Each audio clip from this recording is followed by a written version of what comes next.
What happens when a quiet war veteran walks into a car dealership, only to realize that respect is something money can't buy? The glass door slid open as William Carter stepped into the dealership. The place was spotless, with floors so polished they reflected the bright overhead lights.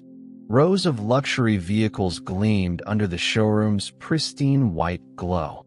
Leather seats, high-end dashboards, state-of-the-art technology. It was the kind of place where money spoke louder than words. William, however, wasn't dressed like the typical customer. He wore a faded military jacket, one that had seen years of battle and survival. His old jeans had patches of wear, and his boots, though sturdy, had scuff marks from time and experience. His silver hair was neatly combed, and despite the age lines on his face, his posture was upright, disciplined, controlled. But the moment he walked in, he felt the shift in the air. No one greeted him. No "good morning, sir." No polite nods. Instead, a salesman at the front desk took one look at him, his wrinkled jacket, his worn-out boots, then turned his gaze away, pretending to be busy with his computer screen. William didn't react. He simply observed. The showroom bustled with life, but only in selective areas. To his left, a well-dressed man in an expensive suit was instantly swarmed by two eager salesmen. "Sir, may I show you our latest models?" one of them asked, all smiles. "We have a premium VIP package just for clients like you." Another chimed in, practically radiating excitement. Meanwhile, near the service area, a young couple dressed in modest clothing stood awkwardly, ignored. The woman hesitated before approaching a salesman. "Excuse me, we were hoping to ask about financing options." The salesman barely spared them a glance. "Those details are on our website," he said dismissively before turning away. William's gaze sharpened. "So, this is how they run things here. A business built not on service, but on judgment." And the more he watched, the clearer it became. He moved toward one of the newest models on display, a sleek black sedan, its surface polished to perfection. Just as he was about to examine it, a voice cut through the air. "Hey, careful with that." William turned. A salesman in his early 30s, tall, slicked back hair, wearing a tailored navy blue suit, strode toward him with an expression that barely hid his annoyance. His name tag read, "David, Senior Sales Consultant. You're standing next to one of our premium models," David said, his tone condescending. "This isn't some used car lot. Are you sure you're in the right place?" William raised an eyebrow, but said nothing. David smirked. "You looking for something more affordable?" His eyes flicked to William's old jacket. "I can show you our pre-owned section, outside." William studied him for a moment. Measured, silent, unshaken. Then, instead of answering, he did something unexpected. He reached out, opened the driver's side door, and slid into the seat. David stiffened. "Sir, you really shouldn't." Click. William pressed the start button. The engine roared to life. A deep, smooth sound filled the air, raw power contained within an elegant machine. William ran his fingers over the leather steering wheel, adjusting his posture as if it was second nature. For a moment, he looked completely at home. David blinked in confusion. How did this old man move like that? William finally spoke, his voice calm but firm. "Tell me something, son. Do you always judge people before knowing who they are?" David scoffed. "Look, sir, I don't mean to be rude, but this car is worth more than most houses. We have certain expectations for our clients." William let out a slow breath, then turned off the engine. He stepped out of the car, adjusting his jacket. "And what exactly are those expectations?" he asked, his tone still unreadable. David chuckled, shaking his head. "Well, for starters, most of our customers can actually afford what they're looking at." William stared at him for a long moment. Then, very slowly, a smile tugged at the corner of his lips. "I see," he said simply. And with that, he turned and walked toward the exit. David watched him go, rolling his eyes. Another waste of time. Or so he thought. Because what David and the rest of the staff didn't know was that William Carter wasn't just another customer. He was their boss. And tomorrow, they were about to find out the hard way. William stepped out of the dealership, the late afternoon sun casting long shadows on the pavement. The cold breeze brushed against his face, but his mind was elsewhere. He had walked through those doors not as a wealthy man, not as a business owner, but as a simple veteran, just another customer looking for fair treatment. And what did he find? A culture of arrogance. A place where a suit mattered more than a person's character. He took a deep breath, his hands resting inside the pockets of his old military jacket. It was funny. He had spent decades defending his country, yet here he was, being dismissed by people who wouldn't last a day in the kind of battles he had fought. He glanced back at the dealership through the glass doors. Inside, the salesmen were still laughing, chatting, closing deals with their high-profile clients. To them, he was already forgotten. But tomorrow? Tomorrow, they would remember his face for the rest of their lives. William reached into his pocket and pulled out his phone. With a few taps, he found the contact he was looking for and pressed call. The line barely rang twice before a voice answered. "Mr. Carter, sir. Good evening." It was Daniel Hayes, the CEO of Carter Automotive Group, the massive corporation that owned dozens of high-end dealerships across the country. "Daniel," Williams said evenly, "we have a situation." A brief pause. Then, Daniel's voice became serious. "What kind of situation, sir?" "One of our dealerships. I paid them a visit today." Incognito. Daniel inhaled sharply. He had worked for William for years. He knew exactly what that meant. And, let's just say they failed the test. Another silence. Then, in a quieter tone, Daniel asked, "How bad?" "Bad enough that I want every senior executive in that building tomorrow morning," Williams said, his voice carrying the weight of finality. No warning. No excuses. Daniel didn't hesitate. "Understood, sir. I'll make the arrangements." "Good," Williams said, his grip tightening slightly on the phone. "Because we're about to teach them a lesson they won't forget." The next morning, the dealership was alive with activity. Salesmen hurried from one end to the other, preparing for another day of business as usual. The air buzzed with the usual energy, arrogance, ambition, and selective hospitality. David leaned against his desk, sipping his morning coffee. Yesterday had been a great day. He had closed 2 high-end deals, made a nice commission, and even got a good laugh out of that old military guy who had walked in looking lost.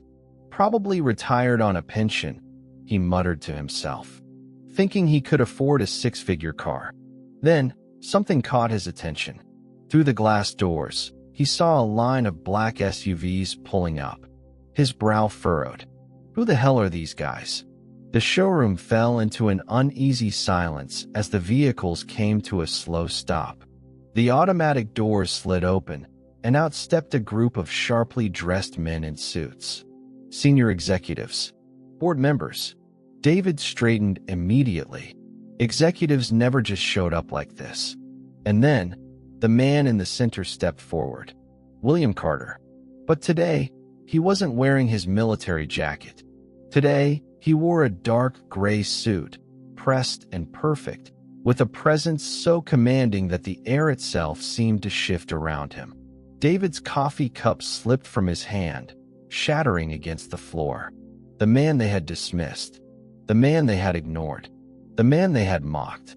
He owned the company, and judging by the look on his face, they were about to pay for their mistake.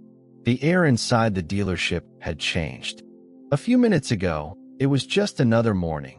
Salesmen laughing, managers discussing targets, customers walking in and out. Now, silence. Every employee stood frozen, their eyes locked onto the group of executives that had just walked in.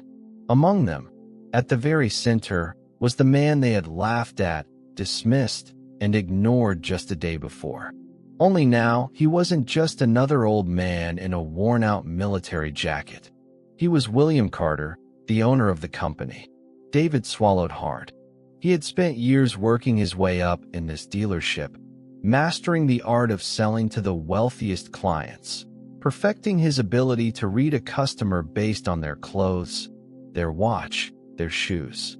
And yesterday, he had judged the wrong man.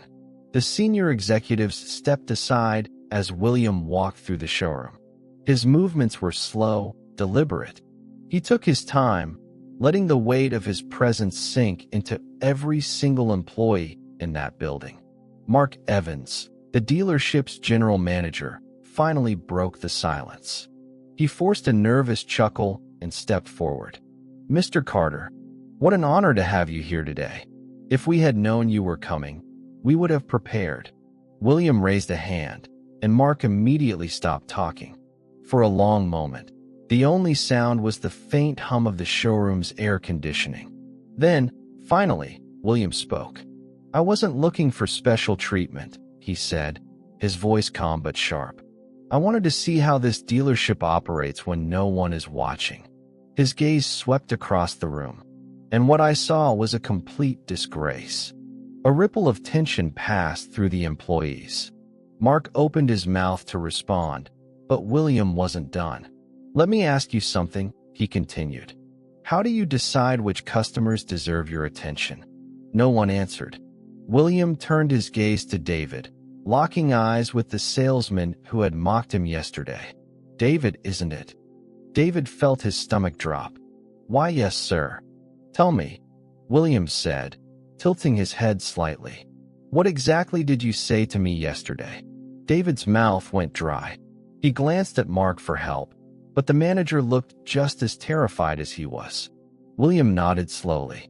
"Let me refresh your memory." He took a step closer. "You told me that I probably couldn't afford anything in this dealership, that I should look for something more affordable." David's face burned with humiliation. He could feel the other employees watching, judging him now the way he had judged William. "And Mark," William said, turning to the manager, "you saw it happen. You heard it. And what did you do?" Mark stammered. "Sir, I didn't realize." "No," William interrupted. "You didn't care? Because in your mind, I wasn't worth your time." The tension in the room was suffocating.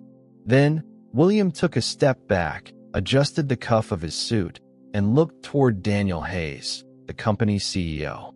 "Daniel," he said evenly, "how many complaints have we had about this dealership?" Daniel cleared his throat. "Quite a few, sir. Customers reporting disrespectful service, employees prioritizing wealthy clients, pushing aggressive sales tactics." William nodded, as if he had expected that answer. "And how many times has management been warned?" Daniel hesitated. Then his voice was firm. "Multiple times." Mark's face turned pale. William let his words settle. Then, finally, he turned back to Mark. "Pack your things," he said. The words hit like a thunderclap. Mark's eyes widened. "Sir, you're done here." William cut him off. Effective immediately. Gasps filled the room. Some employees looked at each other in shock. Others lowered their heads, not wanting to be next. Mark took a step forward, desperation creeping into his voice. "Mr. Carter, please, I've been running this dealership for years. I can fix this." William's expression remained unchanged. "You had years to fix this," he said coldly. "You chose not to." A heavy silence followed. Mark clenched his jaw, his pride wounded, but he knew there was no arguing with the owner of the company. Then, William turned to David. The salesman froze. "As for you," William said, "your job depends on one thing." David's pulse pounded. "Anything, sir, Convince me," William interrupted. "Convince me that you deserve to stay." The entire room held its breath. David, the man who had always been confident in his ability to talk his way through any situation, was now speechless. Because for the first time in his life, he had no idea what to say. David swallowed hard. His mind raced for an answer, for some kind of excuse that could save him. But under William Carter's unwavering stare, every rehearsed sales pitch and manipulative tactic he had ever used felt completely useless. He took a shaky breath. "Sir, I didn't know who you were." William's gaze didn't waver. "And if you had," David hesitated, I would have treated you with the respect you deserve." A sharp silence followed.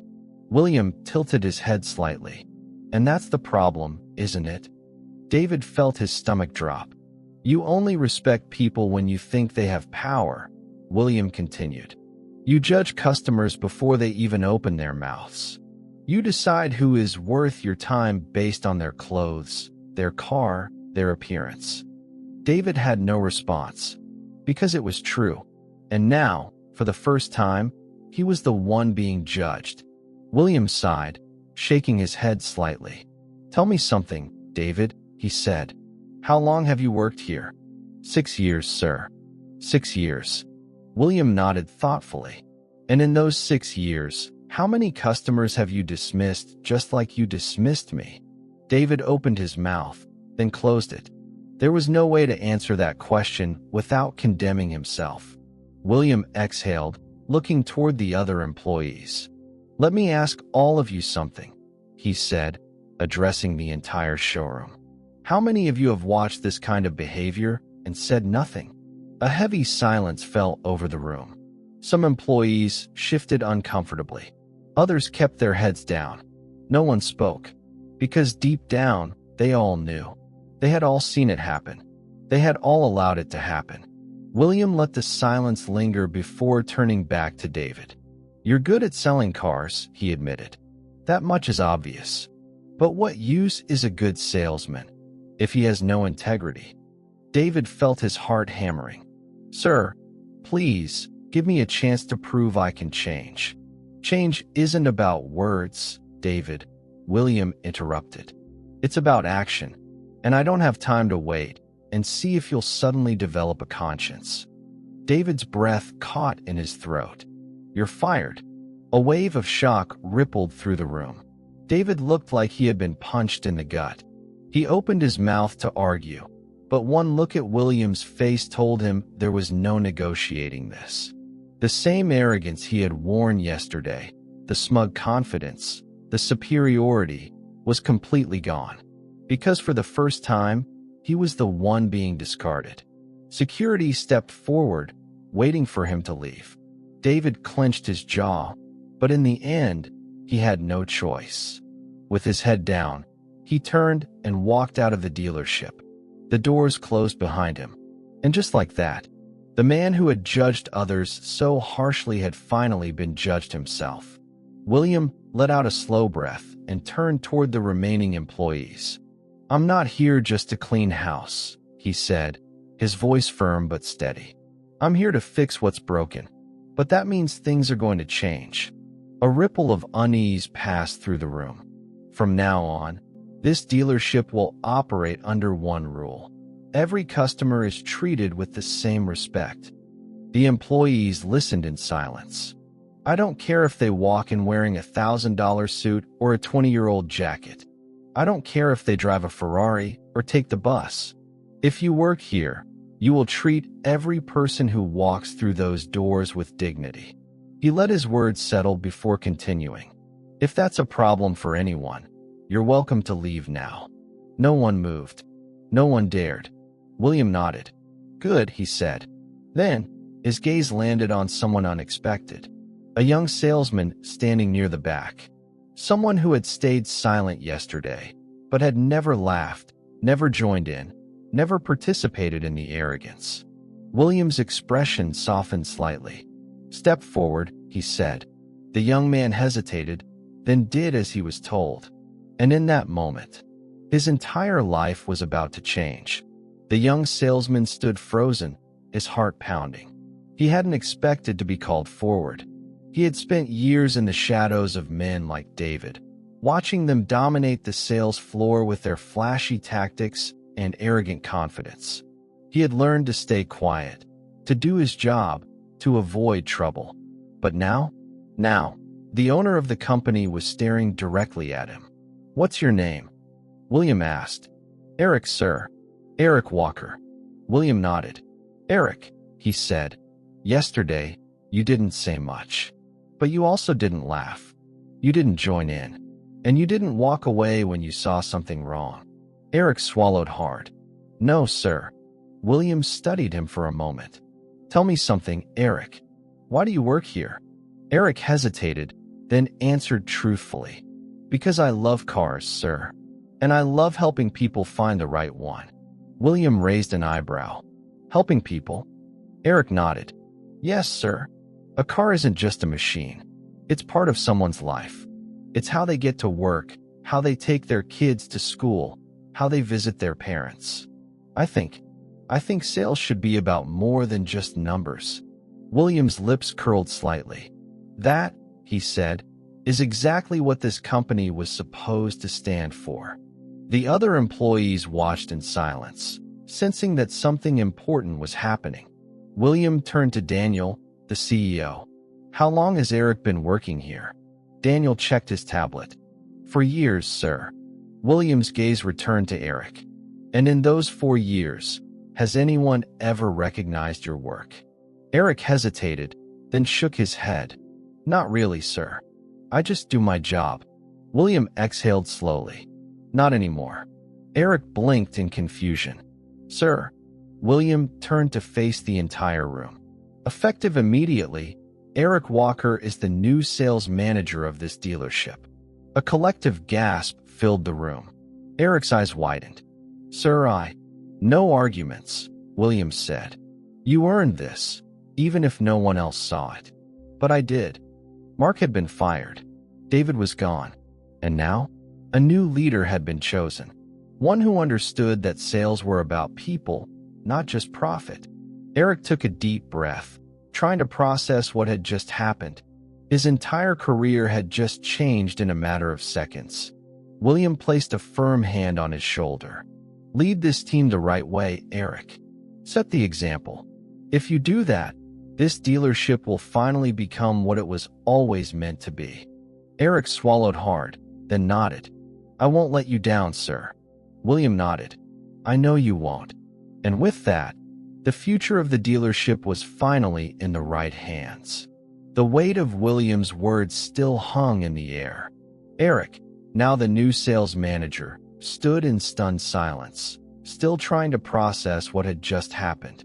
Around him, the other employees exchanged uncertain glances. Some looked relieved, while others, especially those who had followed David's lead, seemed uneasy. Because the old way of doing things had just died.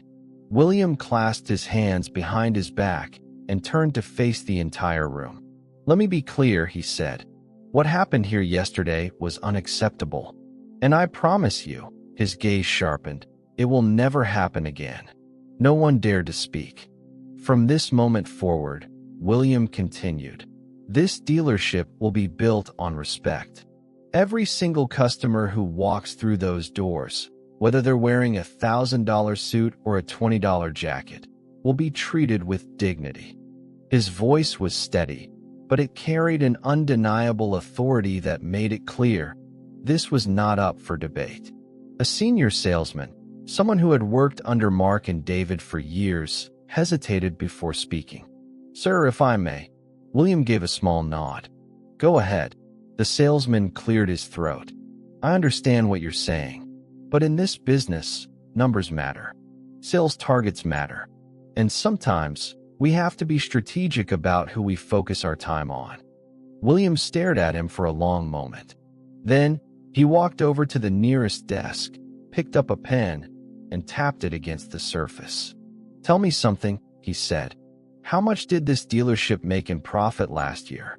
The salesman hesitated, then answered, "About 5.2 million, sir." William nodded. "And how much did it lose, because customers walked out after being ignored?" Silence. William let his words sink in. "You think numbers matter?" he continued. "I do too. But here's the difference between us. I know that respect is profitable. And disrespect? That costs you more than you realize. The salesman swallowed hard and looked down, because he knew William was right. William straightened. Some of you might not like this change. Some of you might think the old way worked just fine. He scanned the room. If that's the case, you're free to leave. Right now. The room remained still. No one moved. Good, William said. Because if you're staying, you're going to do things differently. He gestured toward Eric. Under Eric's leadership, this team is going to relearn what it means to be in this business. We're not just selling cars. We're helping people find something that fits their lives. And that means treating every customer with the same level of respect, no matter what they look like. His tone softened slightly. If you can do that, you'll thrive here. If you can't, you won't last long. It wasn't a threat. It was a fact. Eric stepped forward, finally finding his voice. For anyone wondering, yes, sales still matter. But so does reputation. So does trust. Customers come back to places where they feel valued. He glanced at William, then back at the team. And starting today, that's exactly what we're going to be known for. A murmur of agreement spread through the room, because deep down, they all knew the old system had been broken. And now, it was finally being rebuilt the right way. The day after William Carter's announcement, the dealership felt different. It wasn't in the cars or the furniture. Those were the same. It was in the way people moved. Salesmen who once ignored customers unless they looked wealthy were now greeting everyone with the same level of respect. Employees who had been silent bystanders before were now actively trying to do better. And perhaps the biggest change of all, customers noticed. Mid-morning, a man in his late 50s walked into the showroom. He wore a simple plaid shirt and faded jeans, and his hands were rough. The hands of someone who had worked hard his entire life. A month ago, no one would have given him a second glance. But today, a young salesman, one who had once followed David's lead, immediately approached him. "Good morning, sir. Welcome in. How can I assist you today?" The man hesitated for a moment, as if he wasn't used to this level of attention. Just looking," he said cautiously. "Of course." The salesman smiled. "Take your time. If you have any questions, I'm right here." The man nodded, clearly surprised. Eric, watching from across the room, noticed the small interaction. And he knew this was exactly what William wanted to see. Meanwhile, William himself was walking through the dealership, taking everything in. He saw a receptionist offering coffee to an elderly couple waiting for financing approval. He saw a mechanic explaining a service package to a customer without rushing them or pushing unnecessary add-ons. And for the first time in years, he saw a business that truly respected the people who kept it alive.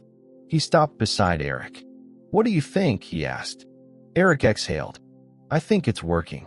William nodded, satisfied. "Good." Then, his expression grew serious. "Now let's make sure it stays that way." Because real change wasn't about a single speech, a single decision, or a single day. It was about making sure that what they built today lasted forever. A week had passed since William Carter had walked back into his own dealership and turned everything upside down.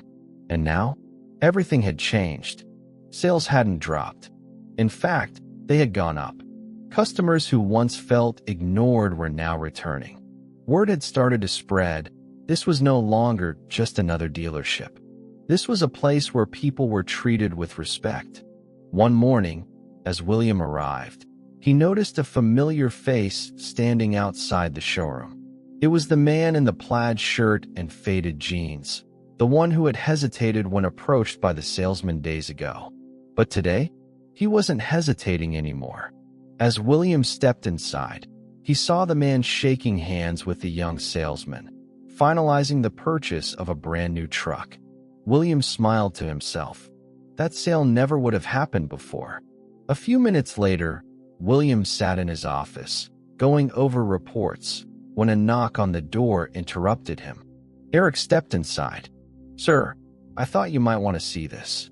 He placed a folder on William's desk. Inside were customer feedback reports. William flipped through the pages, reading comments from people who had been inside the dealership recently. For the first time, I felt like a valued customer and not just a number. The staff actually listened to what I needed instead of just trying to sell me the most expensive option. This place is different now, and that's a good thing. William closed the folder and looked up at Eric. How do the employees feel about all this? Eric smiled. Some of them struggled at first, but now, most of them don't just like the change, they believe in it. William leaned back in his chair, letting that sink in. Because that was the real victory. Changing a company wasn't just about firing the wrong people. It was about giving the right people something worth believing in. And now, they had it. The sun was beginning to set, casting a golden glow through the dealership's wide glass windows. William Carter stood near the entrance, hands in his pockets, quietly observing everything he had built. The energy in the room was different now. Salesmen were no longer scouting for the wealthiest-looking customers. Instead, they were helping everyone with the same level of patience and care. Managers weren't rushing people through deals just to hit targets. They were listening. And perhaps the most telling change of all, customers noticed. Smiles, firm handshakes, conversations filled with trust instead of pressure. This was no longer just a place to sell cars. It was a place where people wanted to buy them. Eric walked up beside William, following his gaze. You thinking about what's next? He asked. William nodded. Always. Eric chuckled. I've been meaning to ask you something, sir. William raised an eyebrow. Eric hesitated. If you knew the culture here was bad for so long, why didn't you step in sooner? William let out a slow breath. Because I didn't know how bad it really was. He turned to Eric. You see, leadership isn't just about making rules. It's about knowing what happens when you're not in the room. Eric nodded, understanding. But now, William continued, now I know. And now, I've made sure that what happened before never happens again. At that moment, a new customer walked through the door. He wasn't wearing an expensive suit. He wasn't flashing a luxury watch. He was just an average man, looking for a car. And before he could even take a step forward, one of the salesmen walked up with a smile. Welcome in, sir. What can I help you with today? William watched as the man shook the salesman's hand, relaxed, and smiled back. And in that moment, he knew. This wasn't just a temporary change. This was the new way forward. William Carter took one last slow walk through the dealership. He wasn't looking at the cars. He was looking at the people. He saw Eric talking to a young salesman, guiding him with patience, leading, not just managing. He saw a veteran employee assisting an elderly couple, not rushing them, but truly listening. And he saw a receptionist offering coffee to a nervous first-time buyer, making them feel welcome instead of like just another number. This was what he had fought for. As he stepped toward the exit, Eric walked up beside him. You really are leaving, huh? William smirked. My job here is done. Eric hesitated. Are you sure? I mean, what if things slip back to the way they were? William turned to him, placing a firm hand on his shoulder. That's up to you now. Eric straightened. I won't let this place go back to what it was. William studied him for a moment, then gave a slow nod. I know you won't. As William pushed open the glass doors, a familiar black SUV was waiting for him outside. Frank, his driver, stepped forward and opened the door. Everything settled, sir? William glanced back one last time. The dealership was no longer just another business. It was a place where respect was the foundation. A place where judgment had been replaced by fairness. A place where people mattered. More than settled, William said as he got into the car. And as the SUV pulled away, Eric stood at the entrance, watching, not just as an employee, but as the man who would carry that legacy forward. Because this dealership, it would never be the same again.